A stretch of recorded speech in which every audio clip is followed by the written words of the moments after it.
হাদি খুন হবে, হবে না বিচার যদি এই দেশেতে ফ্যাসিবাদের না হয় বিচার। নতুন করে জন্ম নেবে আবার স্বৈরাচার যদি হাদি ভাইয়ের খুনিদের না হয় বিচার। লক্ষ হাদি খুন হবে, হবে না বিচার যদি এই দেশেতে ফ্যাসিবাদের না হয় বিচার। নতুন করে জন্ম নেবে আবার স্বৈরাচার। জুলাই যোদ্ধার রক্ত দিয়ে স্বাধীন হলো দেশ, ইচ্ছে ছিল নতুন করে গড়ব বাংলাদেশ। সন্ত্রাসী আর চাঁদাবাজের আর হবে না ঠাঁই, বুক ফুলিয়ে বলেছিল মোদের হাদি ভাই। জুলাই যোদ্ধার রক্ত দিয়ে স্বাধীন হলো দেশ, ইচ্ছে ছিল নতুন করে গড়ব বাংলাদেশ।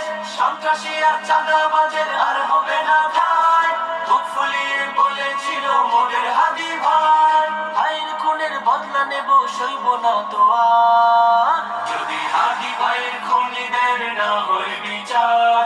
লক্ষ হাদি খুন হবে, হবে না বিচার যদি এই দেশেতে ফ্যাসিবাদের না হয় বিচার। নতুন করে জন্ম নেবে আবার স্বৈরাচার। যতদিন না হাদি ভাইয়ের খুনের বিচার হবে, প্রতিবাদের অগ্নিশিখা চলবে প্রতি ঘরে। ন্যায় ইনসাফের রাষ্ট্র গঠন করতে চায় না যারা, ভারতীয় আধিপত্যের গোলাম হলো তারা। যতদিন না হাদি ভাইয়ের খুনের বিচার হবে, প্রতিবাদের অগ্নিশিখা জ্বলবে প্রতি ঘরে। ন্যায় ইনসাফের রাষ্ট্র গঠন করতে চায় না